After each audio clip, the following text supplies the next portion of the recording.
Well, as I've been mentioning on the air here this week, 2 weeks from Friday, we are going to have our day to make the season kind in support of Harvest Manitoba.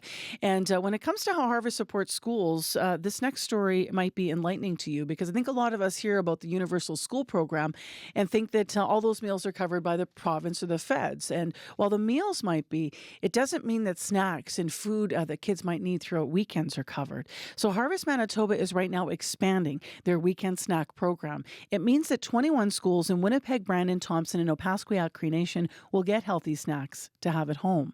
Vince Barletta is Executive Director at Harvest Manitoba. He spoke on Radio Noon about this with Marjorie Dalhouse. Well, yesterday we announced the expansion of our Meals to Go program to now be serving 20 schools across Manitoba, including an expansion into Thompson, Manitoba, starting in the new year. This program has been operating, Marjorie, since 2018. It started in Mulvey School right here in Winnipeg, serving 350 kids. And with this year's expansion, we'll now be providing weekend school nutrition kits to 7,000 students across Manitoba each and every week. So you talked there about how the program has expanded. How did you know which schools or which communities this program would be expanded to? So we work closely with school divisions across the province, here in the city of Winnipeg as well, to identify those schools that are going to have the highest level of need and benefit the most from a weekend school nutrition program, which is a complement to in-school nutrition, lunch and breakfast programs, which already exist in many schools across the city and around the province. Now, Vince, you said that this program has been running since 2018. What kind of impact has this program had on students? Well, it's been huge, Marjorie. And when this program began with Mulvey back in 2018, the challenge was that even schools that have in-school nutrition programs, breakfast and lunch during the school week, found that kids were coming back to school on Monday, not getting the nutrition they need at home, and not necessarily ready to learn. So Meals to Go fills that gap. We pack those bags full of nutritious food items for kids in the K-8 system. We do that at Harvest. We deliver those out to schools, and each one of the kids at those schools gets those bags to take home for the weekend. So it's huge. It's huge for kids getting the nutrition. It's also great for parents taking some of the pressure off busy lifestyles and making sure that as busy as your life may be, for those 7,000 students, there's going to be healthy snacks to eat over the weekend. Vince, I know this program keeps growing more and more every year. Has Harvest Manitoba identified if there's going to be other areas that could be part of this program as well? Well, each year we work with our donors. We work with Manitoba Education and Early Childhood Learning. We work with school divisions to identify those schools that are going to benefit further from it. So this year we're moving from 5,000 to 7,000 students in the years ahead. If we can continue to meet new needs and grow to new schools, new communities and students, we will do that where the need is there. But we want to make sure that we continue as well to preserve the quality of our program, make sure that we can continue to fill those kits with nutritious food that kids also want to eat, and make sure they make the best use of the program. That's right, because kids can be picky eaters, can't they?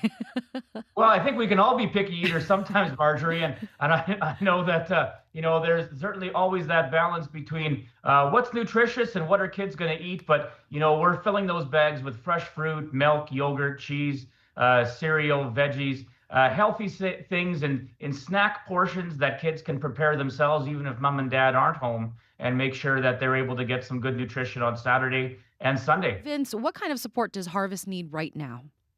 Well, Harvest runs on three things. We need funds to run our trucks, pay our staff, our building. We also take donations of food throughout the year, and you can go on our website, harvestmanitoba.ca, to find out more information about the kinds of food we take donations of. And of course, you can volunteer your time, and we have individuals, groups, families, companies that come and volunteer with us over the holidays and all throughout the year. So your food, your funds, your time, we can make use of all three to feed hungry Manitobans. Vince Barletta, Executive Director of Harvest Manitoba, talking to our Radio Noon host Marjorie Dalhouse there about their expansion of their weekend snack program. Now, what's interesting is when they started that at Mulvey School here in Winnipeg, CBC was there to cover it. I was there to visit. One of the loveliest things is they were putting the packages together for kids, and they were including notes. To say, you're great, or you're the best, or, whatever. And the kids were writing notes to the kids that were getting the snacks. And I just thought that was one of the best things ever as they were opening the bags. A lot of people start their day working out, but a lot of us don't. A new report card on the physical well-being of adults in Canada is now out, and it does show that a lot of people are falling short in Canada of today's recommended guidelines. Not only that, but we're doing worse year over year. And we've been talking about the needs for exercise and the levels, what we should be getting daily for decades. The report's called Moving Beyond Stagnation, Elevating Physical Activity in Canada in ParticipACTION's latest survey. So let's talk about it with Leigh, Vanderloo, Scientific Director of ParticipACTION and part of the report card research committee. Leigh and I talk every year about this report card. It looks bad this year, Leigh. Yeah, so as you noted, the large majority of adults in Canada are not getting the recommended minutes of moderate to vigorous physical activity per week. But if we were to look for a little bit of a good news story, one important point that I'd like to make is that this is the first statistic we have at a national level since during the pandemic. So the last time this national surveillance was undertaken was in 2021, and we saw that the number was about 49% of adults meeting this guidelines. And so, yes, it is a bit of a slight decrease, but I think overall, considering what happened throughout the pandemic and where we've been rebounding post, I think a positive takeaway from this is that we've been able to do a fairly good job at maintaining those levels, but that's where that stagnation comes in. So we haven't necessarily done worse. We're not necessarily decreasing terribly, but we aren't seeing those upward shifts and trajectories. And that's a really important takeaway. So do we understand why people are stagnant? Like, what is preventing adults, because the stats for adults, what's preventing adults from exercising more? Yeah, so a couple of different things. One, if we peel back that number a little bit further, we start to see that, equity gaps certainly persist, suggesting that not all adults have the same opportunity to be active. So when we look at gender, for example, about 53% of men are more likely to meet the physical activity guidelines versus women, which is only at about 39%. But if you look even deeper, we start to see that a number of members from equity-denied groups are less likely to meet the physical activity recommendations, specifically individuals living with disabilities, new Canadians or newcomers, as well as Canadians with lower income. And so this suggests that there's some really key underlying social and economic barriers that we need to examine to ensure that there's the appropriate supports in place. And so the answer to some of that could be what? Or the reasoning around that might be what? There's no place maybe in community to exercise. I mean, facilities could be problems. Or people are marginalized, or there's some kind of messaging going on for people. Like, do people get stagnant as an individual issue, or can it also be societal or community geographical issues, as you're alluding to? Absolutely. Those are such great points in that, it's not just an individual consideration. We need to be also thinking about what's happening at the social level, even higher at the policy and infrastructure. For the majority of time, especially since I've been in the field, we've considered physical activity or lack thereof to be a personal issue and a personal failing. But what we really need to do is to move beyond seeing physical activity as a personal choice and start treating it as a public health priority. This physical activity gap isn't just a matter of personal willpower, but it's really about recognizing and acting upon the many underused opportunities we have here in Canada. So coordinated leadership, consistent, uninterrupted funding can help turn awareness into action. And so, it's like you said, there's so many different areas and levels and points of intervention, but it's not going to be until we have that collective and coordinated action that we're going to start to see meaningful shifts at the population level.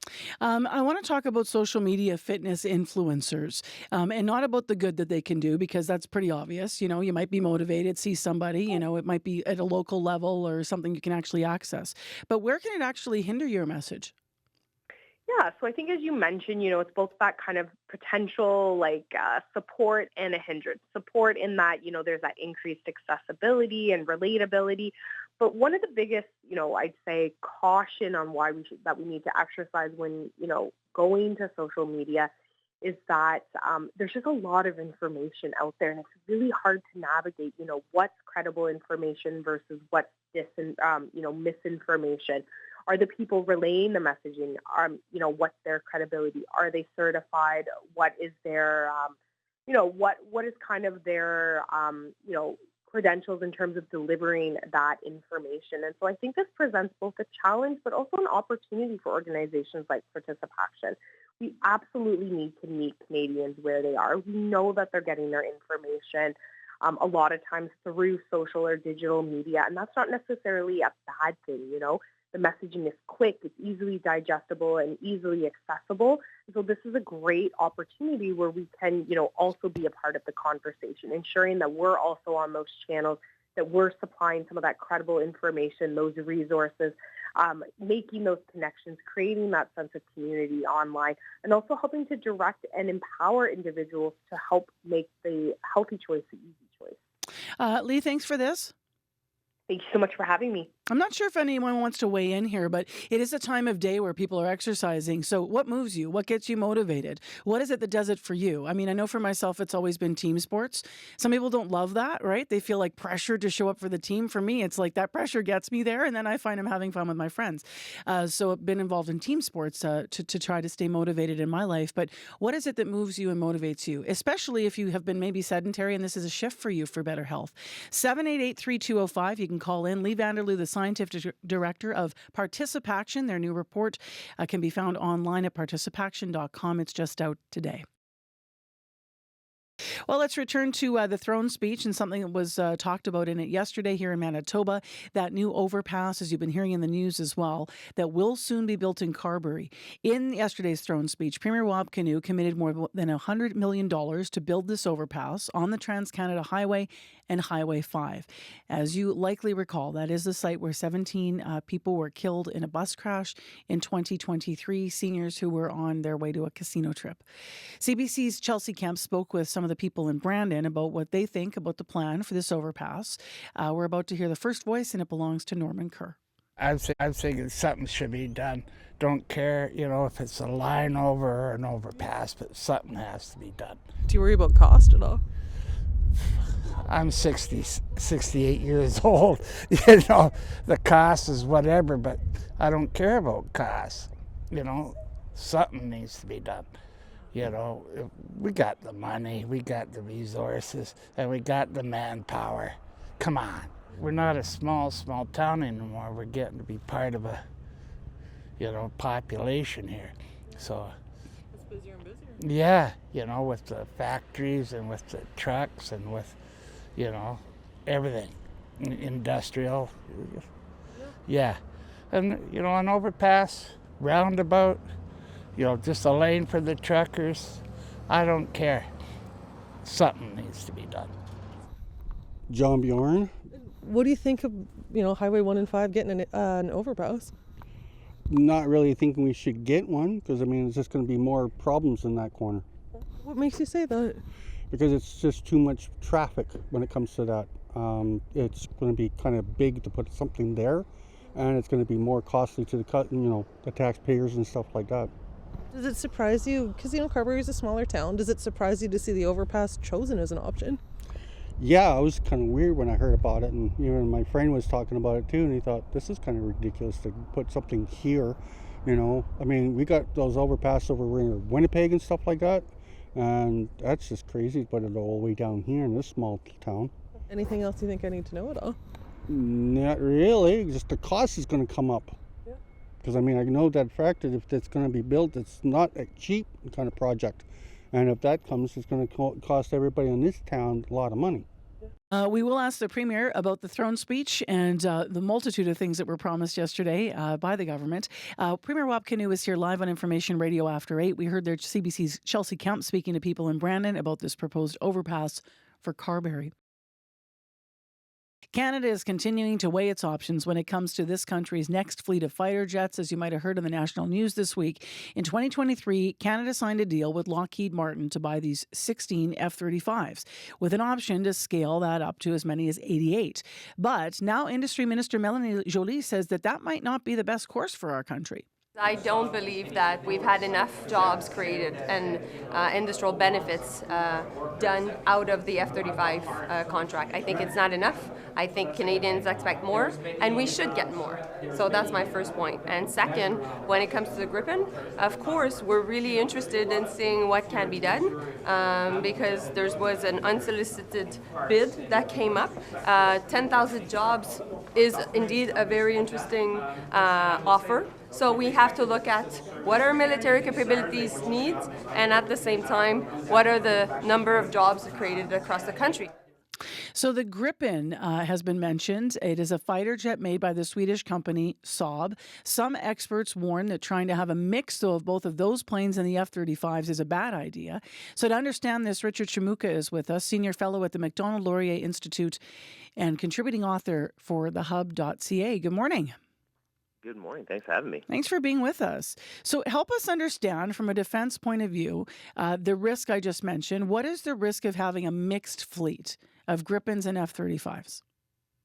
So essentially, you have to understand there's two different generations of aircraft here. The Gripen's actually from an older generation. It's not that much more dissimilar than our current CF-18 fleet, although which is 40-some years old. We've constantly modernized, put new radar, sensors, and electronics on it. Now, you had a revolution sort of in military conduct where you have integrated sort of battle management systems, which is the ability to sort of bring together a large amount of sensors from on an aircraft and also drones and other sort of capabilities that kind of bring all this data together and give a pilot a much more better sense of what's going on around him. That revolution is basically what the new generation of aircraft like the F-35 are reflecting. They're sort of considered to be kind of flying supercomputers. And if you look at just our allies, or not just the United States, but in NATO or in the Asia Pacific, they've all kind of moved towards this capability. If you just in pure numbers, the most common fighter that's being used by our allies is the F-35, and that's kind of reflective of how there's a difference between two aircraft. So operating these two is just it kind of puts Canada further back in where it needs to go, given that we've not really spent on our defense capabilities over past couple of years or past decades here, and really need to do a quick catch up to maintain our sort of effectiveness of our defense and deterrence against any potential threats. So yesterday, people might have heard top military leaders in this country recently wrote a letter defending the F-35. So they're leaning that way. We don't know now, though, that obviously in this moment, Canada's we're being forced to reconsider our relationship with the United States. So does it make sense to create a more independent military at this moment? And would the choice of, if we don't go with F-35s, is that part of that message that Canada might decide to send? Oh, absolutely. And I think that's the comments out of the Trump administration has really made what should have been just a routine sort of review of the existing program, which would probably just rubber stamp continuing buying the F-35, sort of take on a much more sort of, meaning or... It's the politics around it, yep. Yeah, exactly. And so two parts of that is that part of the problem with the Gripen is that it's heavily based on American electronics. It's engines built by General Electric in the United States, so it doesn't really follow that. It kind of creates that kind of gap. But second, I would point to countries. Finland has, really takes its defense seriously, and they selected the F-35, even being a sort of an ally of a close ally of Sweden. They saw it as just being more capable and able. And even just in the past couple of weeks here, Denmark, which has faced the same sort of annexation rhetoric out of the United States due to Greenland, actually bought 15 more jets. So to some degree, if you think about our sort of broader relationship with the United States, one that's gone back for several generations now, we have NORAD, which is a sort of a common core sort of pillar of our ability to defend our north.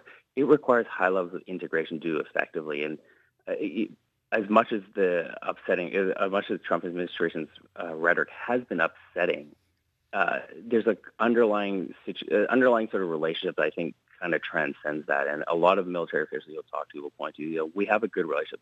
We can get past this. And Trump will eventually leave one day, and we'll still have to defend our common territory. And we've really not spent enough to do this over the past decades here. And the F-35 is really the way we need to do so going forward. This is the last question I want to ask you about infrastructure around this. You talked about having a mixed fleet, should that happen, and how that could affect pilots, for example, and technicians. But overall military operations, could they also be affected negatively if we decide to go the route of having a mixed fleet of Griffins and F-35s? Oh, absolutely. And that's probably one of the reasons why it probably shouldn't happen. When you basically have a fleet of aircraft, it's not just the pilots that are operating it, but you also need a pipeline of trainers and maintainers and all that, right? That's kind of supportive bringing it forward. The Canadian Forces, because there's just so few pilots and maintainers currently, because we've underspent and you're operating a 45-year-old aircraft right now, really, they don't have the spare capacity to operate two fighter jets at the same time. That if you try to bifurcate this system going forward, you basically will actually make the two fleets less capable because there's not enough people to go around to operate just even one fighter, not to speak of two. So that's really been a challenge going forward that I think the Air Force really wants to avoid. All right, Richard, thank you very much for your analysis. Thanks very much. Richard Shimooka, Senior Fellow at the Macdonald-Laurier Institute and contributing author for the Hub.ca. I was grateful for that interview. I was hearing that story in World Report yesterday and wondering why are they supporting one over the other. What do warmer and shorter winters mean for the future of winter sport here? It is something ski clubs here are thinking about, as I mentioned, as they patiently wait for the first snowfall of the season. A CBC series nationally is examining how climate change is impacting the future of winter sports. It found that the planet getting warmer is making some sports a lot more vulnerable, as you can imagine, like skiing. A 2024 study commissioned by the International Olympic Committee found that the number of locations to host the Winter Olympic and Paralympic Games is rapidly shrinking. It found just half of the 21 previous host cities would be suitable to host by the 2050s due to climate change. Only half. Of course, fake snow can be manufactured, but you still need cold weather to do that. Karin McSherry is with us to talk about this through Manitoba Lens. She's Executive Director of the Cross Country Ski Association here. She says the season usually starts the first week of December, but that might change this year. And she's with us on the phone today. Hi there. Good morning, Marcy. So why might that change this year? Where are you guys at? Well, we can't make snow, of course, until it gets below zero and stays there. So we're waiting for that to happen. You did a bit of a look back at ski seasons. What did you find in terms of how things are, have been affected by the weather changing? Well, I have records for the last 20 years. That's how long I've been in this job. And it's not terribly significant. We would have an average of 107 days at Windsor Park Nordic Center, for example, open for 107 days for 20 years ago, and in the last 10 years that has shrunk to about 95 days.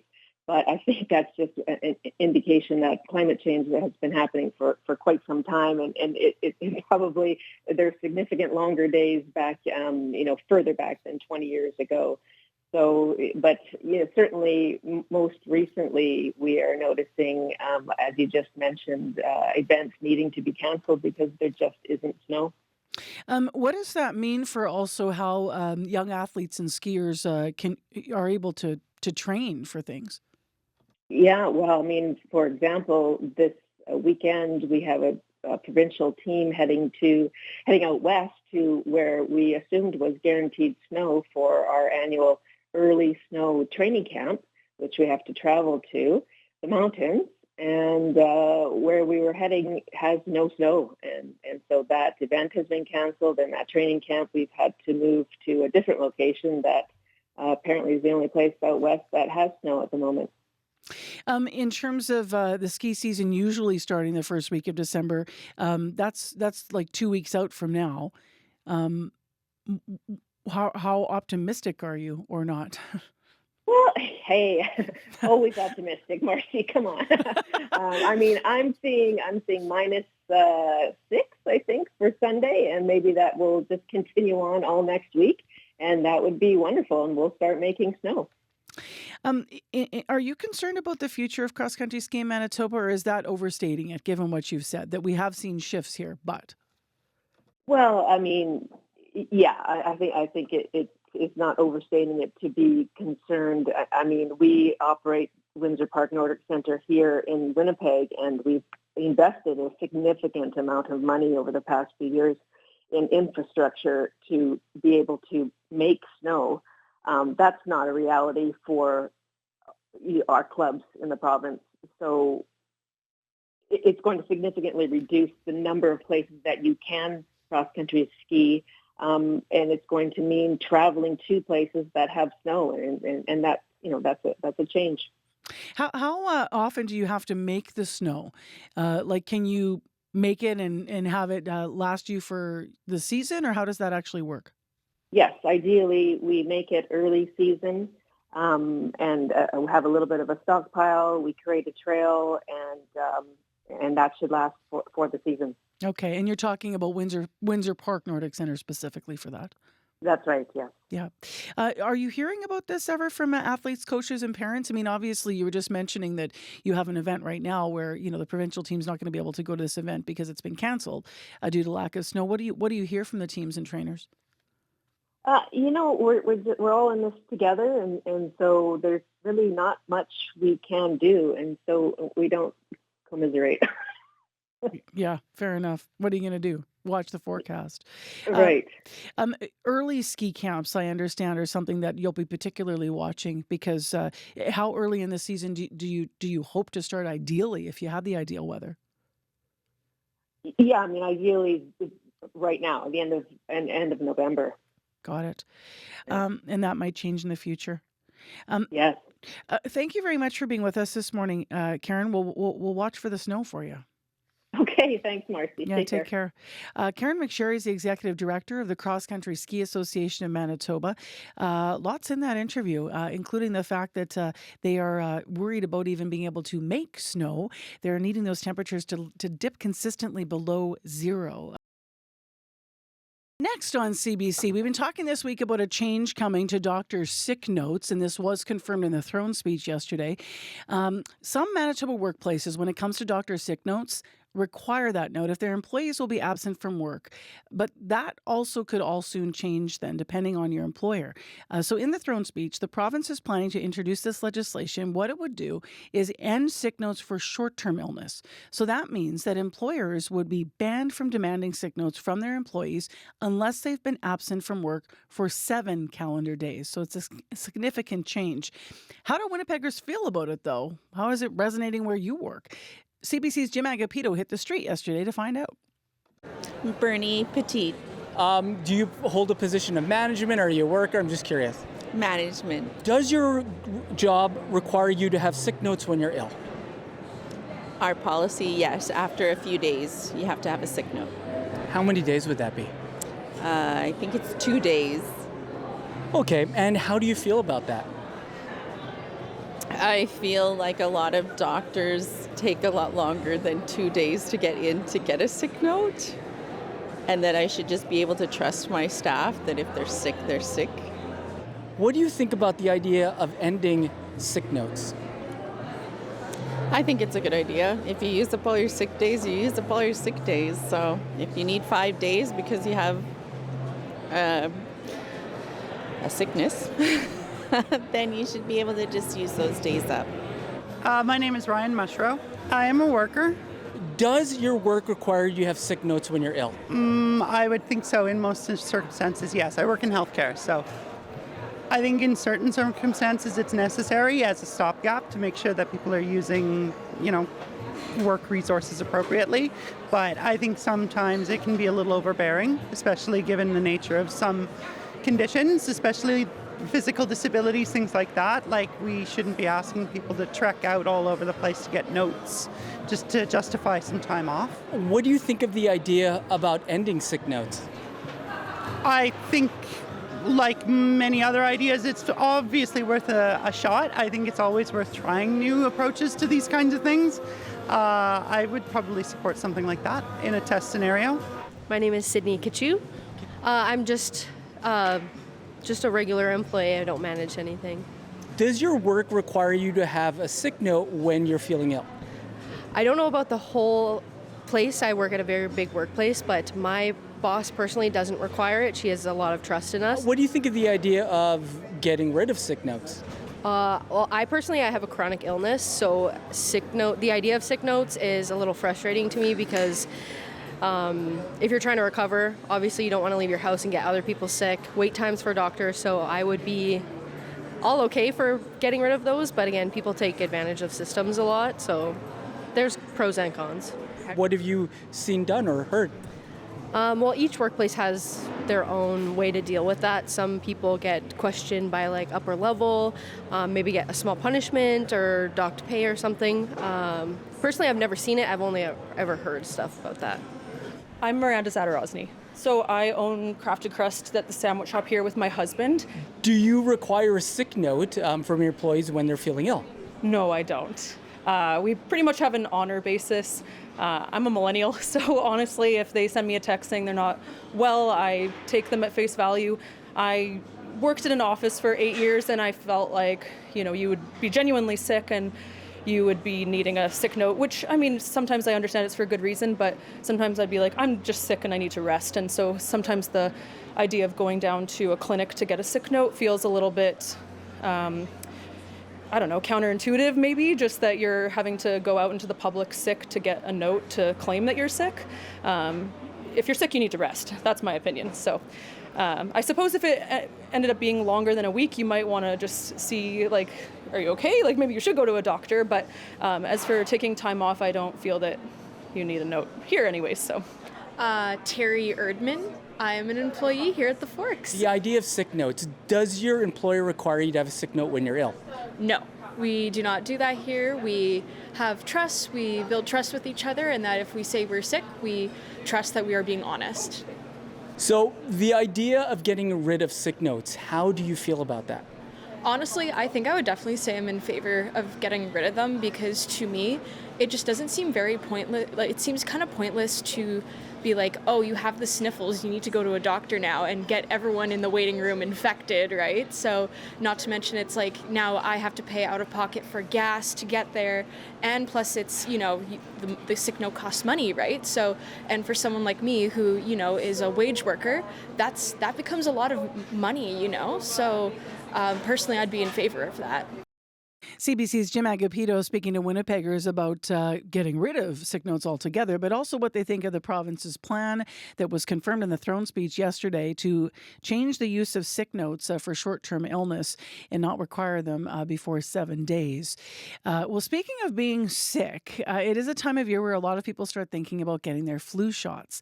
Canada is seeing a rise in diagnosed flu cases, and at the same time, as you might have heard recently in the news, there's a possibility that one of the strains causing the flu might have dodged this year's vaccine. To explain, we're joined by Dr. Bhardwaj. Good morning. Good morning, Marcy. So we've been hearing about this a bit in the news. Can you explain to us this potential mismatch between this year's flu vaccine and then this strain that's going around? Yeah, so remember that a vaccine, it's basically a piece of information for your immune system, right? It shows your immune system what to watch out for, kind of like a wanted poster in those old Western movies. So each year, experts around the world look at which viruses are circulating, and they make a prediction as to which ones will be circulating 8 or 9 months in the future, which is now.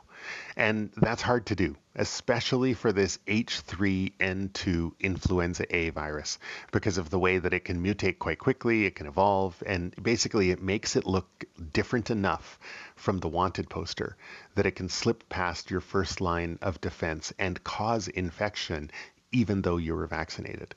And that's what we think might happen this year. The H3N2 types that we're seeing in Canada look different enough from the one that was chosen from the wanted poster, the vaccine, that your immune system might not recognize it as well as we had hoped. So they're seeing the same trends with this H3N2 mutant strain in Japan and in the UK. So it's not just Canada's public health folks that are sounding the warning bells about this. It's people from all over the Northern Hemisphere. What happens when there's a mismatch between the vaccine and the circulating virus type? Are we in for a worse flu season because of that? I mean, most people just think, well, I guess I shouldn't get it then. Yeah, so lots of stuff to unpack there. So first of all, are we in for a worse flu season? I mean, that's one of those questions that, man, if I could predict the future like that, I'd be in Vegas predicting predicting the future about other things. It's really hard to predict what's going to be a bad flu season because it depends on so many factors. But if we have more people who are not well protected against H3N2, this one strain that has changed its appearance enough, then that means if more people get sick, that means more people probably end up in hospital. That means probably more people end up succumbing to the flu. That would be a worse flu season for sure. On the other hand, if we look at past years, we know that even if there's a mismatch between the H3N2 part of the vaccine and the circulating H3N2 viruses, we actually still get pretty good protection from the flu shot for some things. So it might not be great protection against getting infected in the first place, but still quite good protection against getting so sick that you end up in hospital. So early data from the UK, it was just released on November 12th, is showing that getting the flu shot this year still reduces hospitalization in kids by 70 to 75% and in adults by 30 to 40% compared to people who didn't get the flu shot. But, the science of the immune system is complicated, and it's hard to predict how much the vaccine is going to protect you until we have the data. Sort of at the other end of the flu season, we can kind of look back and say, did we have a bad flu season? But it's very hard to look forward and say, will we have a bad flu season? Okay, got it. Now, H3N2, that's the name of the strain that we're watching here. Does it usually make people sicker than H1N1?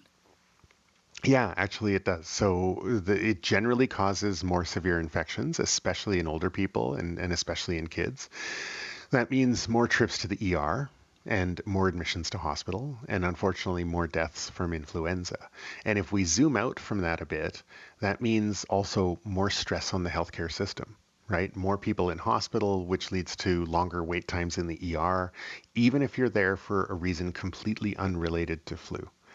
So the virus experts who are looking at this new H3N2 strain, they say that even though the virus might dodge your immune system's defenses enough to cause infection, there's still reason to suspect that the mutation might not make it a more severe illness from H3N2, which is good, but H3N2 tends to be worse than H1N1, unfortunately. Do you think people's attitudes toward precautions around respiratory illness relaxed too much maybe since the pandemic? Yeah, it's interesting to think about that, especially since the anti-vax noise is a lot louder now than it used to be. But I started looking this up, and I was happily surprised to find the evidence that shows that influenza vaccine coverage in Canada is about the same now as it was pre-COVID pandemic. So I'm going to look at that as a glass half full kind of thing. So even though we're not seeing as many people masking on airplanes and other enclosed spaces as we did during the pandemic, obviously, it's still way more than we used to see before the pandemic, right? And same with people deciding to stay home when they're sick. I think people are much more aware now that they shouldn't just go in and infect their entire office. So when they get sick, they say, you know what, I'm not feeling well. I'm going to work from home today. Or, they're feeling so unwell that not only are they going to go home, but they're not even going to work from home. They're just going to take a day off, take a sick day. And I also see more people carrying hand sanitizer, more people carrying masks, than before the pandemic. So I think there's generally more awareness that it's not just about the illness you get, but it's about the potential long-term or delayed consequences from those infections. So think of long COVID, or think of the increased risk of heart attack and stroke months after a flu infection, even if it wasn't so bad that you had to go to hospital. So, I think even though there's more noise out there with regards to misinformation or straight up incorrect information, I think most people realize the value in protecting themselves and their loved ones and their coworkers and, even strangers by getting vaccinated for things like the flu. All right, Dr. Bhardwaj, thank you. My pleasure. That is Dr. Raj Bhardwaj. He joins us every Wednesday with his medical column. One of the things we want to look at next in the show, though, is the opening of the supervised drug consumption site in Winnipeg in January. You might have heard in the news this morning that Chuck Neufeld, who lost his son Sean to drug overdose in 2021, just 6 days after he was released from treatment, says he welcomes the province's plan. The last plan in Point Douglas was abandoned after public backlash to the location in the Disraeli Freeway. Premier Wab Kinew says this new site will be west of that location, but still in the downtown area. Chuck Neufeld spoke with CBC's Alana Cole. Well, number one, we need a safe consumption site. And what that would entail would be making sure that the drugs these people are consuming are not tainted, okay? They're not giving themselves too much. And in case there is a problem, they can get help right then and there. Like someone could come and help that. And number two would be a detox center that's open that they can hold people for 72 hours, that they would get over the psychosis that the drugs are causing. Okay. For you, why do you think a supervised consumption site is an important thing that's needed here? I think it would give the people that are doing drugs, and I'm not a proponent of drug use, but I think it's important that these people that are taking drugs that are going to hopefully try to wean themselves off of it, they have a place that they can go, that they can trust the people that are in there to give them some advice and some help. This safe consumption site, hopefully they will do the testing on what these people want or trying to use, and they can say, no, you shouldn't be using that, that's got that in there. Do you also think there needs to be better follow-up care once somebody's released, more options for follow-up care, more services and those types of things? 100%. We're sadly lacking in what we provide people as far as the drug culture, okay, type of thing, if you want to call it that. There's not enough counseling. There's not enough support for these people. There's not enough alternatives that these people can have.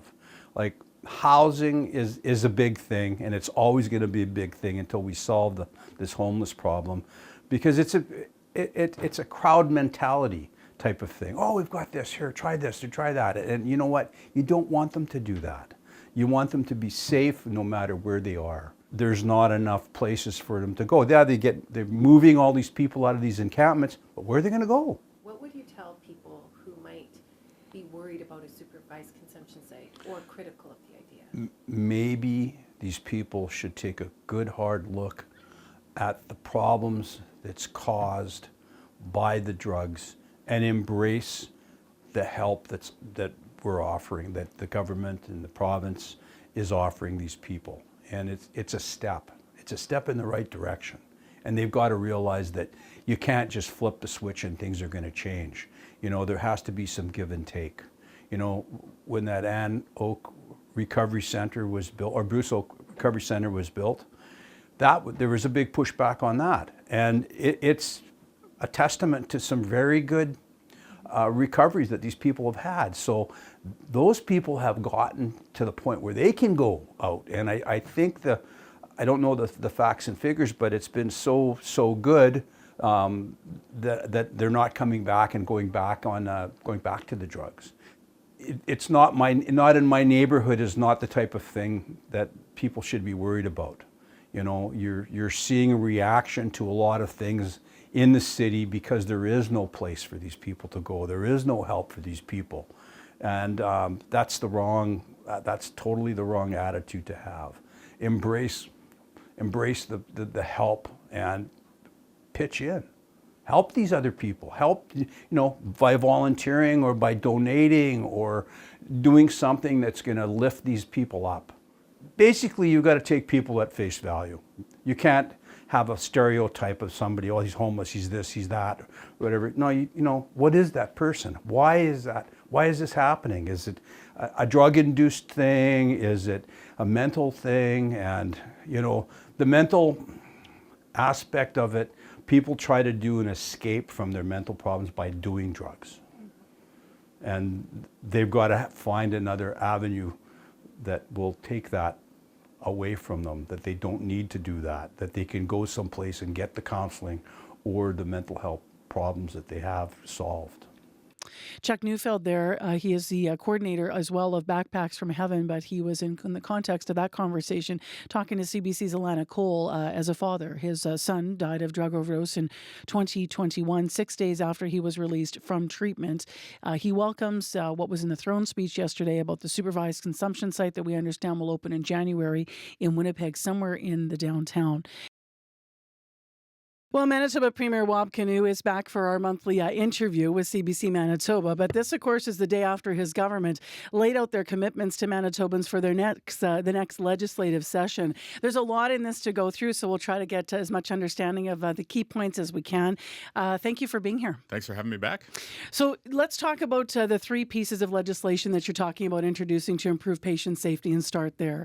So patient safety charter, ending mandatory overtime, starting with frontline nurses, and legislating staff-to-patient ratios. Three of the big highlights. The nurses, the ending mandatory overtime is something that I want to start with, because as you just heard, there's some criticism that you'll be able to while the union welcomes it. You're saying that what's key to that being successful is needing to manage time better. So how have you come to the conclusion that this will be successful, ending the mandatory overtime? For the first 2 years in government, we've added 3,500 frontline staff, and there's more than 1,200 new nurses there. We're spending more money on healthcare than ever before. So the resources are there. It's just about using it correctly. And the nurses, the healthcare aides, the physicians, they're all doing an amazing job. They're all frontline heroes. We just need to push the management, the people running our health authorities, to properly allocate the resources to where they're needed. So we didn't do this on day one because we knew we needed to add the staff first. But now that we're a couple years into that, we've seen the numbers increase in a very positive way. Now we're going to put those standards into place, and we're going to ask management to hit those targets. And again, this isn't about anything other than trying to make your care better, because we want the nurse or the healthcare aide, healthcare professional working with you to be able to have good work-life balance, to be able to recharge. You know, the thing I always point to is none of us would get on a plane if the pilot had been forced to work back-to-back shifts. So why would we say that that's okay when we go to the emergency room, that a nurse had been forced to work back-to-back shifts? How soon will these change? Will frontline nurses see these changes?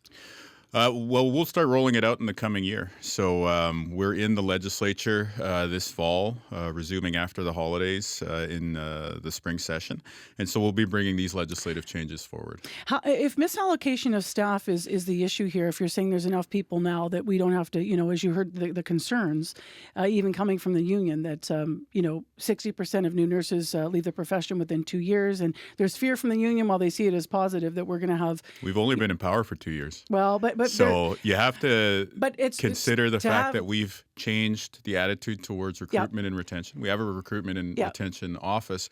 So again, you're looking at backward statistics that point at the PC time in office. Okay. We're trying to send a message to the front lines. You want more help at the bedside to take care of these patients that you care for? Great. We're going to deliver them. I guess, you want more work-life balance? We're going to implement that into law. I guess if even you have the union, though, saying that it is...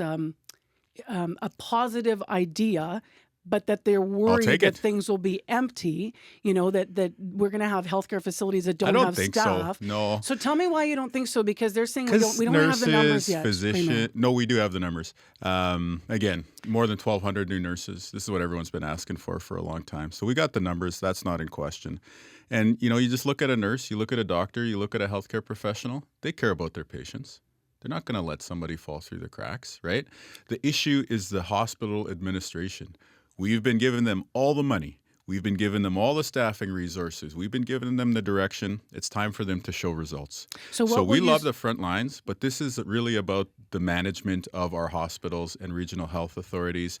They have to start showing improvement. How will you crack down then on what is you're alleging mismanagement, really misallocation of staff? If they're the solution, how will you set targets or timelines for how they have to achieve with existing staff what you're hoping to achieve? Yeah, exactly. First and foremost, it's that patient safety charter. You go to the emergency room, God forbid, but you go to the emergency room to get help, to get well. And so we want to outline what you should expect there, first and foremost. And then in terms of you getting that safe, healthy care for you, You need good staff to deliver that. And that's where those other two pieces come in. One is ending the mandatory overtime so that nurse has not been run off their feet on 2 back-to-back shifts, or the healthcare aide or healthcare professionals. And the other is staff to patient ratios in priority aspects of the healthcare system. So when we can bring that into place, that's going to guarantee, in the emergency room, you're in the ICU, there's going to be enough staff there to take care of you instead of having people spread too thinly. So we did the first steps around educating, retaining, recruiting staff. We have many, many more people in the system now. And now we're sort of pressing forward on making sure that the administration deploy those people into the right areas. And again, rather than forcing frontline people, like how mandating overtime was being used, we're going to put the incentives, we're going to put that overall structure into place so that people would voluntarily step up, and we'll get the staffing outcomes that we want to see, and you'll get the health care that you need. So we'll watch where those open spaces are, and by the numbers, if the reallocation will work and such. Let's move to grocery prices. I know you're going to study reducing grocery prices. You've committed actually to reducing grocery bills this spring. What are some ways that a provincial government can affect change there? Well, we'll roll those out in the spring budget, some specific details. We all see what's happening with the price of groceries. And so I think the first step is just to make sure that the steps that we're going to take in these budget measures are going to be the right ones that will actually make a difference for consumers. There are, like, a provincial government can't do everything, right? Like you can consider removing the PST from grocery store bills. Is that where we're leaning? Is that where we're going? You'll see the specific details on budget day. Is that something you're considering? Well, I think when we look at the gas tax cut, that put money in people's pockets. That stopped runaway inflation in Manitoba. So, my left-wing economics profs are not going to like this, the fact that I was their student 20 years ago or whatever, but the reality is you cut a consumer-facing tax, it helps people. And so, that's certainly one thing we'll look at. But so I need to confirm this as a journalist. The PST is on the table? Well, I think the first thing that we're announcing here is a study, because who are the large players? Do we have enough competition amongst those big chains? Okay. I was there 6:30 in the morning. A lot of excitement at the new Costco. People are serious about saving money. People are serious about competition in the grocery store. So that'll be one thing we look at. You got the independents, the local grocers. We want to see what's going on there. Are there things with our distribution system? We do a lot on the ag side too, freezing ag crown land lease rates for beef producers. We've seen what's happening with the price of beef. We're trying to do what we can at the provincial level to control the costs that are the inputs for the beef producers. So there's a number of measures. It's going to have to be a comprehensive approach. Yeah, it's a big challenge for more people. Details in the spring. I know you dodged the tax question here, so I won't ask it a third time. That's okay. You are pushing ahead with a supervised consumption site. We've heard some reaction in the news this morning. I want to look at another perspective. Okay. Many welcome this. But you also know that, the first proposed site that you looked at, people weren't happy about that. You're moving it somewhere else in the downtown. People may only get days notice before it opens in the new year. What about someone who's worried the facility won't belong in their neighborhood? Well, I think everyone knows where the facility is going to go.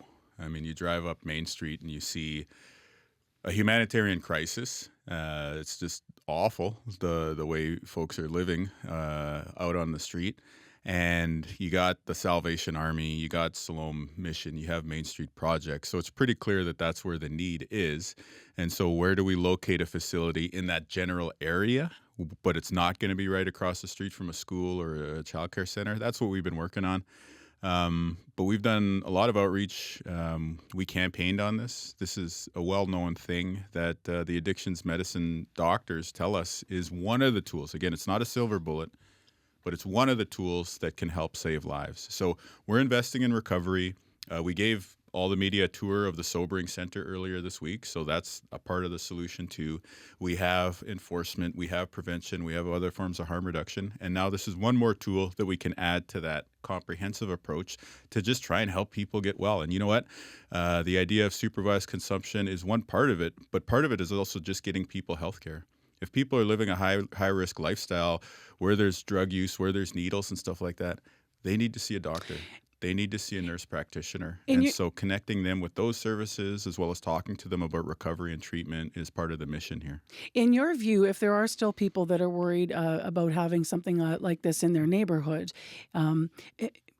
and I'm not just pushing at the not in my backyard thing, but my question to you is, what don't they understand about the impact then? If it's not going to be an issue, what would you say you would like? I think people are smart. I don't know that it's that they don't understand.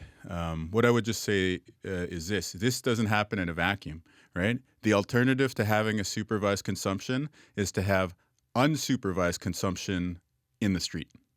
That's the alternative, because that's what we have now. I prefer to have, this behavior that's causing harm.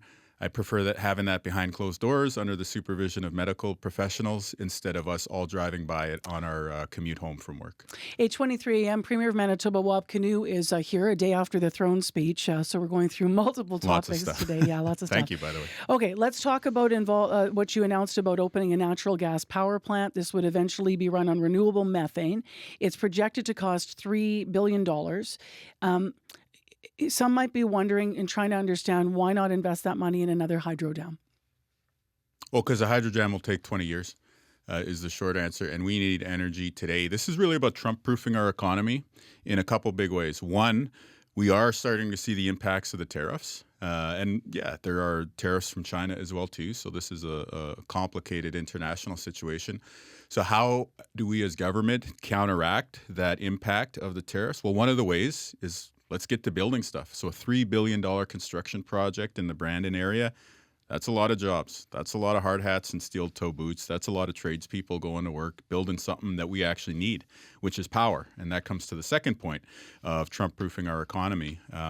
During the coldest days in the winter, to heat our homes, we routinely import power from the States.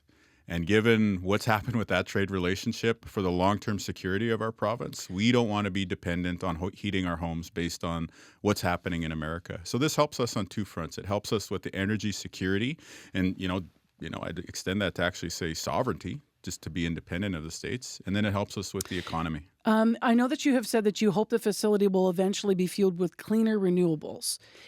Why not now? The hydrogen industry does not exist in Manitoba.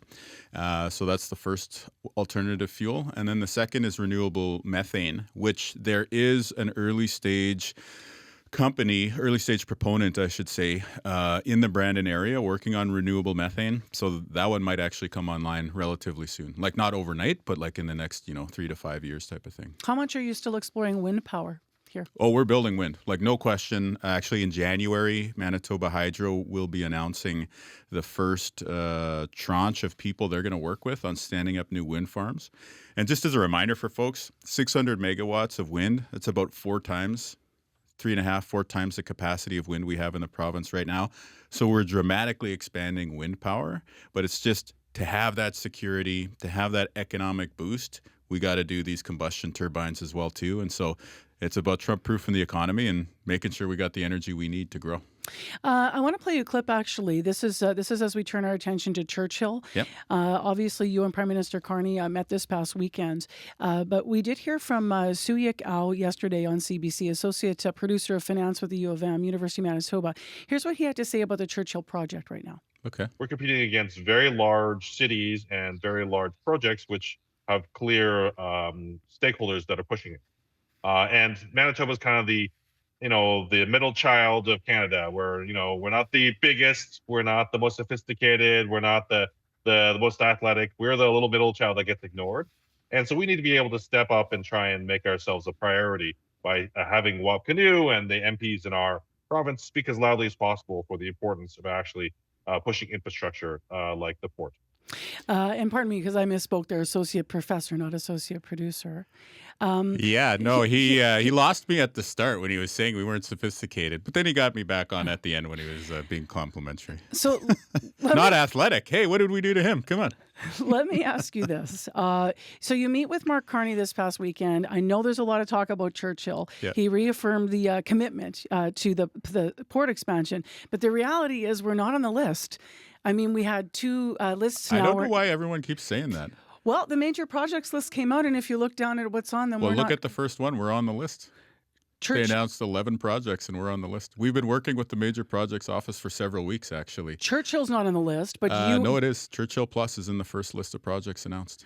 Churchill Plus Yes. is compare that, Premier, for us to Churchill, the lines, and enlighten us. No, then. there's only the one whole Churchill thing project. The whole thing is on the list then. Go back to Prime Minister Carney's announcement of the first tranche of major projects in September. Churchill is part of that list.